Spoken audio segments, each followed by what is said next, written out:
Okay, in this video we'll be talking about path planning. So this is essentially methodologies for figuring out which path your robot or vehicle should be following. So how do we make that target path for our control algorithms, pure pursuit, follow the carrot, or Stanley controller, or whatever you're using. Now we're thinking about how do we actually come up with that path that our vehicle should be following. And the contents for this video, first of all, we'll be diving into local path planning, so sort of the most intuitive form of planning, and we will be talking about how to do basic path planning with A-star, which is one of the most common algorithms for doing path planning.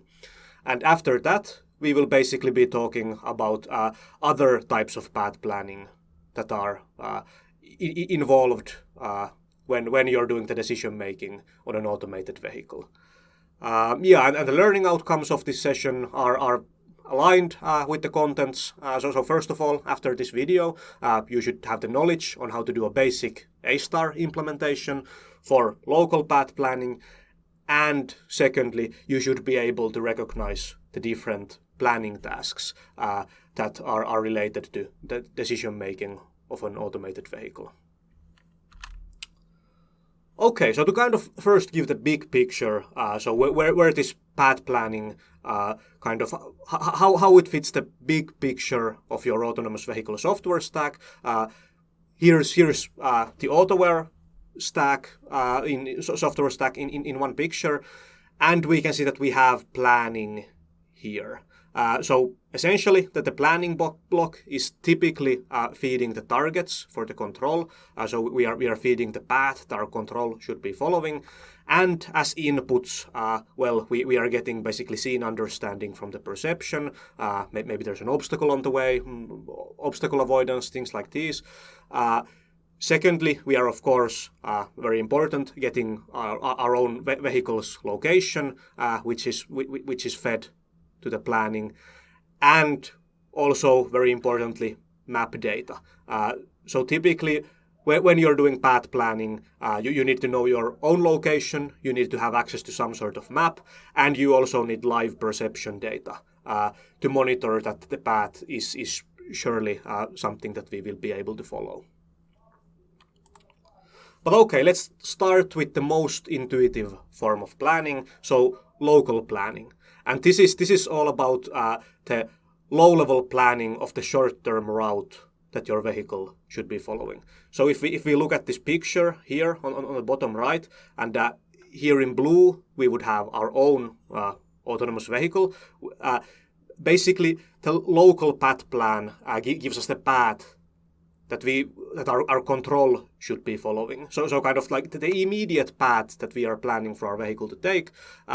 This dotted green line here basically shows shows an example what a local path plan might look like. So as I already said, this is sort of the immediate target for our control. So basically the path that pure pursuit or some similar algorithm could be following, and this is in short term defining where our control or steering should be aiming for. And as said, this is basically based on typically based on a map and also live perception of the environment. Like for example, in this case, our local path plan is showing us to go around this vehicle right here. Maybe this vehicle is stopped. Maybe it's driving slower than it should be or something. But anyway, main point, we are figuring out a short-term route that our vehicle should be following. And now I was talking about map information. So when it comes to all types of mobile robotics or autonomous operation, a very important concept is occupancy grids, because these are very simplistic map information that you can carry out this local planning. So, for example, if we have an environment such as this, so we would have we have a LiDAR here, and we could have our robot in this maze type of environment. where we have walls that our robot cannot pass, we can see that our LiDAR data might look something like this. So we have LiDAR in the center, we are measuring distances to everything, and we are also seeing the walls. Basically, when you create an occupancy grid, you take this information, you make a grid, you basically make a grid type of environment, and then you fill in which blocks you can move in and which blocks you are not able to move through. So here we would have basically, based on this LiDAR scan, an occupancy grid of this environment that we are looking at with the LiDAR. And you can see that we have in red basically all the walls, and then in green all the free space. And what this type of map is of course really useful for is basically then planning the robot's path. So we know that, okay, these green squares are something that where we can move freely, and these red squares are something that we cannot move through. Yeah, and here's another illustration of this. So what an occupancy grid is, or more specifically, a 2D occupancy grid. It's a grid layout like this, where you basically, well, generally you make a binary classification of which squares you can move through and which squares are obstacles. And that when you know your robot's location in a grid like this, path planning becomes quite straightforward, because you know that you cannot pass here the black squares, the obstacles, and then the light gray areas are something that you know that are free space you can pass, and here then the darker gray areas are basically unknown. Yeah, and of course an occupancy grid like this should always be expanded. Like for example in this figure we can see that in the real world the robot should probably be going here. We can see that this is basically unmapped area. So of course if we would move our robot here and we would update the map, we could see that, okay, this is actually traversable. But okay, now let's say you have an occupancy grid like that.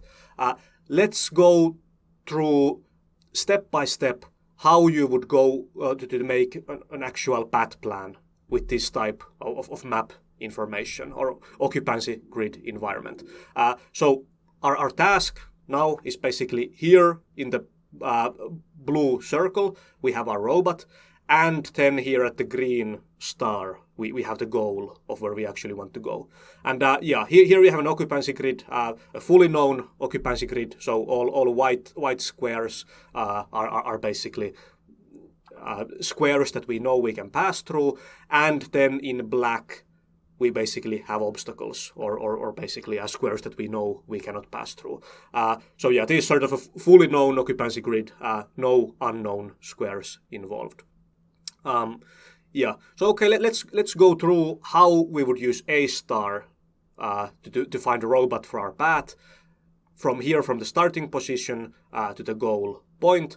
Yeah, and here in this example, only vertical horizontal steps are allowed. So so from here we can only step here, here, here, here. No diagonal passing such as this. So only vertical or horizontal steps. Yeah. So okay, I said we will be using A star for this. So what exactly is A star? Well, A star is this very widely used, very simple algorithm for basically, well, it can be used for a wide variety of tasks, but path planning is one of these. So A star, basically, when you have a node graph, A star can find you the shortest path through that node graph quite efficiently. Okay, so we're talking about path planning and a node graph. What exactly does this mean? Basically, each of these squares is now a node that is connected to the surrounding nodes. Again, only horizontally and vertically. So each node here, each square here is connected to the nodes or squares next to it. And what A star comes down to is basically we have this function, and we start evaluating the path, and we will always be testing out paths that have the lowest score from this function. So we will start exploring the possible paths, and when we are exploring, we will prioritize our exploration by focusing on the smallest value of this f function. And basically, there's two parts to this function. So when we are evaluating a new node that we are exploring, there's two parts of how we define the value for the function. The first one, basically this g here, this is quite simple. So this function is basically tells us the distance that we have traveled to that specific node. And it is, of course, it is very logical. So when we are exploring the possible paths on how to explore our goal, we basically want to focus on the shortest paths first. And then the second one, this is called H, this is called a heuristic. This can basically be, there are multiple options how you define this function. Here we will use the Euclidean distance to the goal point, which is a very common choice with A star for path planning. And the logic here is that, okay, the H basically represents how close we are to the goal point in Euclidean distance. So a kind of simple example, if we start our exploration and we would start by analyzing this node, this square here, when it comes to defining that f function score for this node, well, first of all, we have the g, and because it has taken us one step from our original position to get here, the g function gives us a value of 1. So that's the distance we've traveled, that's 1. So we've traveled 1 square. And then for h, basically our Euclidean distance is then, you can calculate it from this square to the goal point. And that Euclidean distance is then basically the value of h. And then you get the score for that node by summing those up. And then that's the value of the node. And when we are exploring the paths, we then focus on the nodes with the smallest f value, because, well, these are, let's say, the most probable candidates of giving us the shortest route to our goal point. So our policy is that when we are evaluating nodes, we always choose the one based on the minimal f. And important to further note that, I already mentioned, the h is a heuristic. Here we are using Euclidean distance. You can use other heuristic functions here. Basically, the idea is that we have a function that somehow measures how we are approaching the goal point from that node. Another example of a heuristic function to use would be the Manhattan distance. So basically, instead of computing the Euclidean distance, we could basically compute the Manhattan distance to this goal point. But okay, very, very good. So let's now graphically go through of what it looks like when we run this A star algorithm. What it looks like when we are exploring for that best available path to the goal point. So first of all, we launch our algorithm, and only vertical horizontal steps allowed. So we start our analysis by looking at the nodes that are immediately next to our robot position. And here always the nodes that are kind of up for exploration, that are sort of queued up. I'll use the new nodes that we are looking at. I'll use this green color on these squares. But okay, let's start our evaluation by looking at this square here. And let's compute the F score for that. So yeah, to compute the F score, we need to calculate the G and the H. And yeah, we from our robot position, it has taken us 1 step to get here. So our G is 1, and the Euclidean distance from here to here, that's 4.1. Yeah, and when we do the same for all the new nodes that we are evaluating, the green nodes marked here, we calculate with that same formula the F score for every one of those, and these are the results for all these nodes that we were evaluating. Now, these are now all potential paths to explore, but our policy is that we always evaluate the node with the minimal F. So this is the one here. So now we basically choose that as the potential next step to follow. So we will mark the potential path that we are analyzing in blue here. But okay, since we are now exploring the path with this step, we basically add some more nodes. We queue up more nodes for analysis. So from this point, we can step here, or here. So we are queuing those up, and now these are included in these green squares when we are evaluating which node we should pick next. And okay, the values are again the F scores for all these nodes, and we can see that okay, we basically have multiple steps that have the same F score here. So in a situation like this, you might have some policy on how you would basically break this tie. But one option, of course, to pick randomly one of these nodes with the same F score. Let's pretend that we pick one of those randomly. And okay, let's say we now pick this one randomly, so that the potential path that we are exploring takes now these 2 steps marked in blue.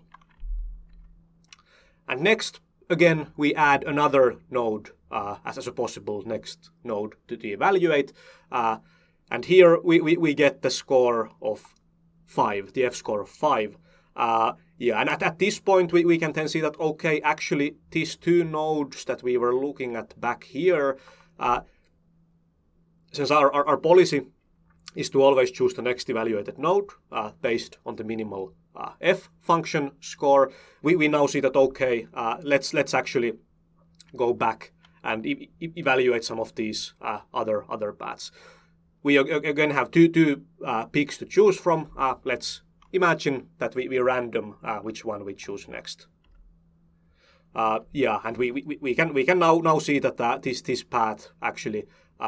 So let's imagine that we chose this node randomly. So now we are basically following this path here. That is again marked in blue. And the next step, we basically said, okay, we got another new nodes queued up for exploration with the new F scores. And we now again run to the situation that, here we got a value of 5. Here we have a value of 4.2. So we are actually going to go back and explore this node because it has a smaller F score. Yeah. So yeah, in red we have the paths that we've already explored, and now we are evaluating this node here based on the lowest F score that it had, and we add again the nodes that are next to this one with their F scores. We again see that we are in the scenario that we have these equally good choices based on the F score. To evaluate, so let's pick randomly, and let's say that we actually now picked this one, and we are kind of re-exploring this potential path that we were already previously exploring, but we go back to that path because it basically had the it had an equally good F score of 5 as the others, and well, we randomed that. And this basically gives us another node that we've explored. Yeah, we can again see that, okay, this led to a higher F score, and we now have these two 5 valued nodes here. And yeah, now let's say we picked randomly this one. So now this is the path that we are looking at. And yeah, evaluating those nodes, we can see that, okay, these are new nodes we added, and now we again have a tie between these two nodes. Let's imagine that we randomize, and we selected this one, and yeah, at this point we can basically see that a node next to the path node that we are evaluating is the goal point. So we can see that, okay, we've reached this goal. So this is basically how a star algorithm would operate when run on this problem of having the robot here, having the goal point here, an obstacle here, and then running the algorithm and looking for the best path. Yeah, if we had previously randomed this node for evaluation, basically here and here we would have gotten higher F scores, and after that we would have from here found the goal point. And yeah, looking at this, you can kind of see the idea of a star with the heuristic function. So for example, this node here was left unexplored because basically our heuristic function is the Euclidean distance, and our algorithm was showing that going in this direction didn't seem like a good idea. Now, if all these paths had resulted in non-viable paths or long distances traveled, well, basically at that point we would have also explored this node and seen whether there would be suitable options here. Yeah, but that's basically a very simply put on how you would go about using a star for this path planning. And here is a visualization of a star being run on a wider occupancy grid. So here we have the robot position here. We are looking for a goal that is here, and with the same sort of color coding, you can see how the algorithm is running out the exploration. So you have the explored path in blue, then the sort of explored nodes in red, and then in green you have the queued up nodes. And you can see how the algorithm finds the path here. And again, sort of same intuition. So you can see that the algorithm is not wasting time exploring these areas here, because based on the heuristic function, the algorithm sees that it's a good idea to basically go towards this direction when finding suitable paths. Now, if there would be sort of like bigger obstacles, maybe it would be a bigger map and we would have obstacles here, then the algorithm would find the path to go through here. But it would first look at the paths that seem to in the shortest way approach the goal point. But okay, now that was basically path planning, local path planning, just a sort of quick reminder of this path following method. So kind of to refresh your memory on why this path is so crucial for these autonomous operations. Well, this local path planning gives you the route that you should be following. So there's multiple algorithms for route following. There's follow the carrot, pure pursuit, Stanley controller.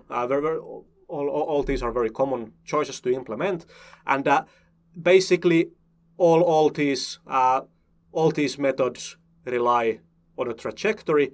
That is then something that this local path planning can provide you. And then with this trajectory, with the knowledge of the position of your vehicle, you can then compute these cross-track errors heading errors, and so on, that you then use in your control when implementing the path following of your robot. Yeah, and I guess a sort of a quick disclaimer. I mean, these methods are these basic path planning methods, very widely used, giving you quite good results. Here for the Stanley controller, there is basically the kinematic versions, and it also there is a possibility to add these dynamic corrections, making the algorithm quite a bit better. You can find more information here if you want to dig deeper into this path following with the Stanley controller. Yeah, but basically, if you want to go further, these sort of basic path following methods, the state of the art is pretty much focused on model predictive control methods. So instead of just very simply trying to follow the path, model predictive control also takes into account estimation or prediction of future events, how the control will actually result in the movements of the vehicle. And also these machine learning, deep learning based methods are something that generally give you the state of the art results. But anyway, something also to note for this local path planning is now the example I showed you was very simple. So we had this example of a static occupancy grid, and then we were just finding the path in that occupancy grid. And then that in a static setting, now that would be the path for your robot to follow. But of course, in real world, most environments are dynamic and more complex than that. Well, in some enclosed situations, some enclosed areas, you might sort of have a perfect static environment where you can just do the path planning based on an occupancy grid and then just follow the path. But real world environments are dynamic, so there's things changing. So your map might be outdated. There might be dynamic obstacles, for example, humans moving in the area, and therefore this sort of like occupancy grid map, typically you can use it for computing sort of the first estimate of the path that you should be following. But generally you need accurate, live, intelligent perception capabilities to then modify that path if a need arises. Maybe there's something in the way, maybe the environment has changed, maybe there's an obstacle on the way, then you need to compute a new path around that obstacle. Maybe there's a pedestrian crossing and you need to stop for a while before continuing following the path. Dynamic things like this. So to basic path planning, you pretty much always need to add some intelligence that basically then reacts to changes in the environment, and then basically providing updates for this local path planning. Yeah, and also in these types of scenarios, A star is really useful because let's say, for example, that you based on an occupancy grid map that you have, you might compute a route to follow. Then you start following that route with your robot, and then you basically realize that, okay, the map is slightly updated, there's an obstacle on the way. Basically, updating the map with that information, you can then again use A star to compute a new route for your vehicle to follow.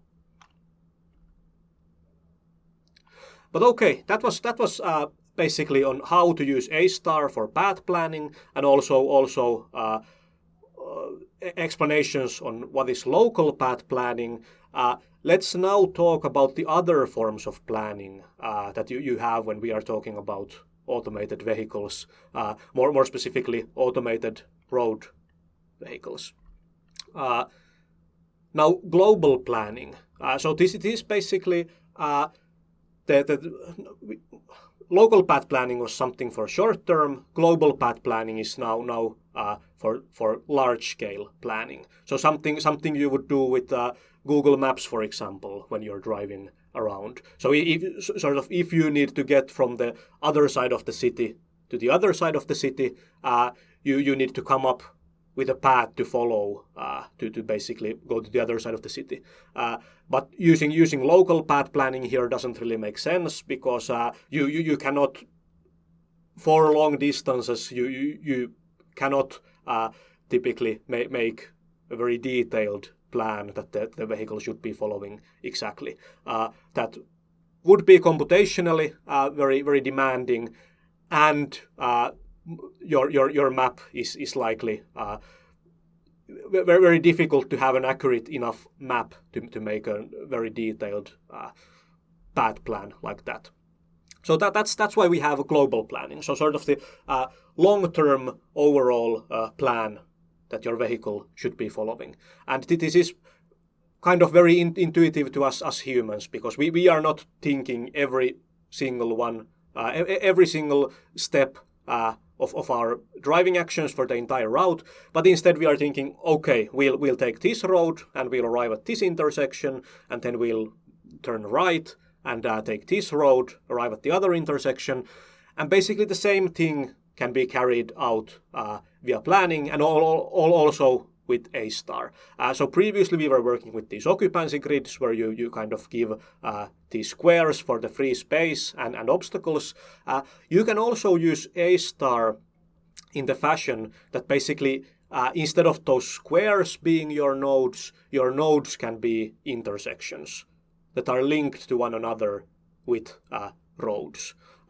So this might look something like this. So we are not doing exact planning of that results in a very accurate path to follow, but instead we say, hey, okay, intersections are our nodes. These are then connected by road sections, and if we need to come up with a route from here to here, we can basically plan that route by figuring out the nodes, the intersections that we should be going through, and the roads that we should be taking from those intersections. And this type of methodology is something that is typically used with a low-resolution map, Google Maps, OpenStreetMap, something like this, which is not accurate enough to actually localize your vehicle in detail, but it gives you this general idea of which roads you should be following, which intersections you should be going through.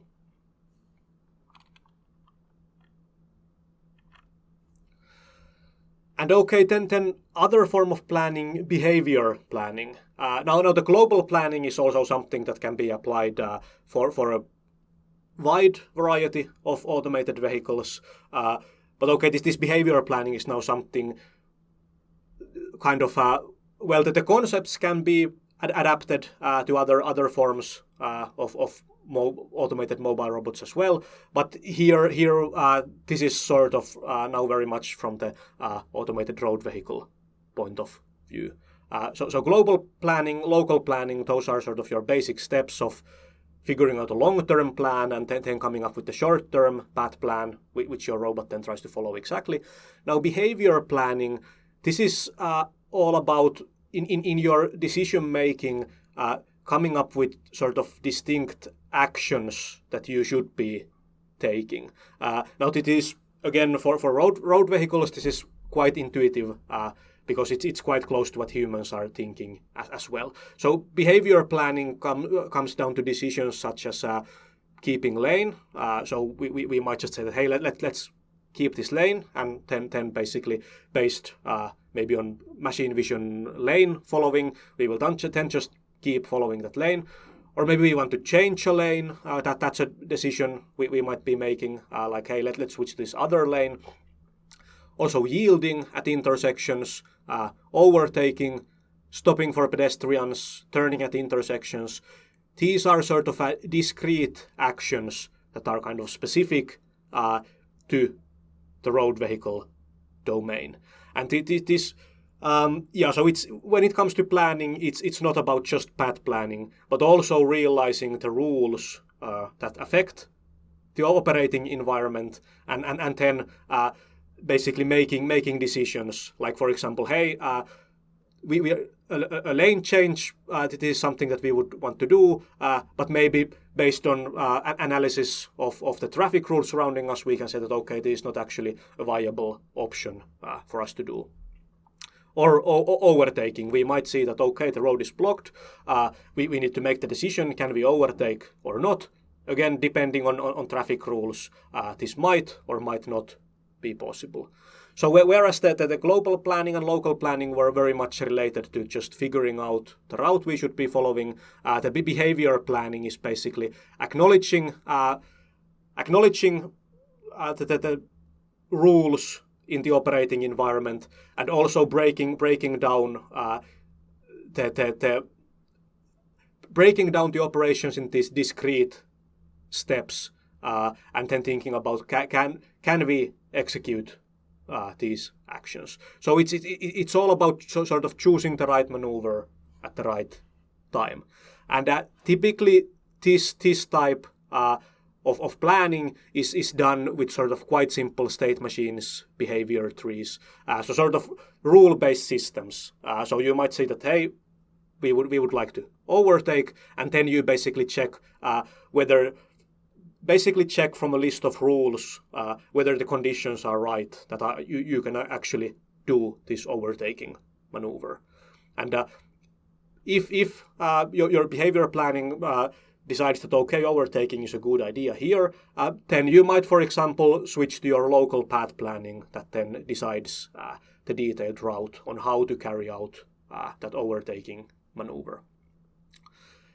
Yeah, and of course these are very complex decisions to make, like yielding at an intersection, overtaking. Things like these require quite a bit of intelligence on how to do them properly. And when it comes to this behavior planning, as with many autonomous vehicle technologies, machine learning, deep learning are sort of generally providing the best performance, yet they are lacking the explainability, being sort of black box solutions, and therefore these sort of rule-based traditional systems are quite widely applied.